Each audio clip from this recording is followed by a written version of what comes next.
ನಮಸ್ತೆ. ಶ್ರೀ ಪರಂಜ್ಯೋತಿ ಭಗವತಿ ಭಗವಾನರ ಪವಾಡ. ಇದು ಬೆಂಗಳೂರಿನ ಪದ್ಮಶ್ರೀಯವರಿಗೆ ಆದ ಪವಾಡ. ಅವರು ಹೇಳುತ್ತಾರೆ, ಸಂತಾನ ಭಾಗ್ಯ ದೊರೆಯಲೆಂದು ಶ್ರೀ ಪರಂಜ್ಯೋತಿ ಭಗವತಿ ಭಗವಾನರಲ್ಲಿ ಪ್ರಾರ್ಥಿಸುತ್ತಿದ್ದೆ. ನಾನು ವೈದ್ಯಕೀಯ ತಪಾಸಣೆಗೆ ಹೋದಾಗ ಅನೇಕ ತೊಂದರೆಗಳು ಇವೆ ಎಂದು ಮತ್ತು ದೇವರ ಕೃಪೆಯೊಂದೇ ನಾನು ತಾಯಿಯಾಗಲು ಸಹಾಯ ಮಾಡುತ್ತದೆ ಎಂದು ವೈದ್ಯರು ನನಗೆ ತಿಳಿಸಿದರು. ಇದನ್ನು ಕೇಳಿದ ನಂತರವೂ ಶ್ರೀ ಪರಂಜ್ಯೋತಿ ಭಗವತಿ ಭಗವಾನರ ಮೇಲೆ ಸಂಪೂರ್ಣ ನಂಬಿಕೆ ಮತ್ತು ವಿಶ್ವಾಸದಿಂದ ಪ್ರಾರ್ಥಿಸುವುದನ್ನು ಮುಂದುವರಿಸಿದೆ. ಆಗ ಕೆಲವೇ ದಿನಗಳಲ್ಲಿ ಸಹಸ್ರನಾಮ ಹೋಮವು ನಿಗದಿಯಾಗಿತ್ತು.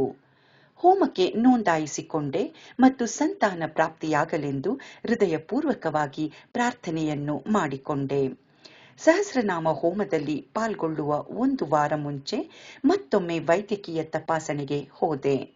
ಆ ಭೇಟಿಯ ಸಮಯದಲ್ಲಿ ಗರ್ಭಧಾರಣೆಯಾಗಿರುವ ಸಾಧ್ಯತೆ ಇದೆ, ಆದರೆ ಮಗುವಿನ ಹೃದಯ ಬಡಿತ ಪತ್ತೆಯಾದ ನಂತರವಷ್ಟೇ ಅದನ್ನು ಖಚಿತಪಡಿಸಬಹುದು ಎಂದು ವೈದ್ಯರು ತಿಳಿಸಿದರು. ನನ್ನ ಪತಿ ಮತ್ತು ನನಗೆ ಸಂತೋಷವಾದರೂ ನಮಗೆ ಸ್ವಲ್ಪ ಆತಂಕವೂ ಇತ್ತು.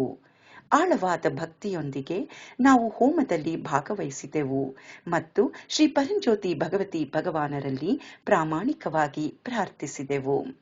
ನನ್ನ ಪ್ರಾರ್ಥನೆಯಲ್ಲಿ ಅವಳಿ ಮಕ್ಕಳನ್ನು ಕರುಣಿಸಿದರೆ ತುಂಬಾ ಸಂತೋಷವಾಗುತ್ತದೆ ಎಂದು ಅಮ್ಮ ಭಗವಾನರಿಗೆ ತಿಳಿಸಿ ಅವರ ದೈವಿಕ ಅನುಗ್ರಹಕ್ಕಾಗಿ ಬೇಡಿಕೊಂಡೆ. ಹೋಮ ಮುಗಿದ 1 ವಾರದ ನಂತರ ಮತ್ತೆ ಮುಂದಿನ ತಪಾಸಣೆಗೆ ಹೋದೆ. ಹೃದಯ ಬಡಿತವನ್ನು ಪರೀಕ್ಷಿಸುವಾಗ ವೈದ್ಯರು ನಾನು ಅವಳಿ ಮಕ್ಕಳೊಂದಿಗೆ ಗರ್ಭಿಣಿಯಾಗಿದ್ದೇನೆ ಎಂದು ಸಂತೋಷದಿಂದ ಖಚಿತಪಡಿಸಿದರು. ನನ್ನ ಸಂತೋಷಕ್ಕೆ ಪಾರವೇ ಇರಲಿಲ್ಲ, ಏಕೆಂದರೆ ನನ್ನ ಪ್ರೀತಿಯ ಶ್ರೀ ಪರಂಜ್ಯೋತಿ ಭಗವತಿ ಭಗವಾನರು ನನಗೆ ತಾಯ್ತನದ ಸಂತೋಷವನ್ನು ನೀಡಿದಲ್ಲದೆ ಅವಳಿ ಮಕ್ಕಳನ್ನು ಕರುಣಿಸುವ ಮೂಲಕ ಆ ಸಂತೋಷವನ್ನು ದ್ವಿಗುಣಗೊಳಿಸಿದರು. ಇಡೀ ಗರ್ಭಧಾರಣೆಯ ದಿನಗಳು ಅತ್ಯಂತ ಸುಂದರವಾಗಿ ಕಳೆದವು ಮತ್ತು ಅವರ ದಿವ್ಯ ಕೃಪೆಯಿಂದ ನಾನು ಆರೋಗ್ಯಕರ ಅವಳಿ ಹೆಣ್ಣು ಮಕ್ಕಳಿಗೆ ಜನ್ಮ ನೀಡಿದೆ. ಶ್ರೀ ಪರಂಜ್ಯೋತಿ ಭಗವತಿ ಭಗವಾನರ ಆಶೀರ್ವಾದ, ಕೃಪೆ ಮತ್ತು ಕರುಣೆ ಇಲ್ಲದೆ ಇವು ಯಾವುದೂ ಸಾಧ್ಯವಾಗುತ್ತಿರಲಿಲ್ಲ. ಸದಾ ಕಾಲವೂ ಶ್ರೀ ಪರಂಜ್ಯೋತಿ ಭಗವತಿ ಭಗವಾನರ ದಿವ್ಯ ಚರಣ ಕಮಲಗಳಿಗೆ ನನ್ನ ಅನಂತ ಧನ್ಯವಾದಗಳು.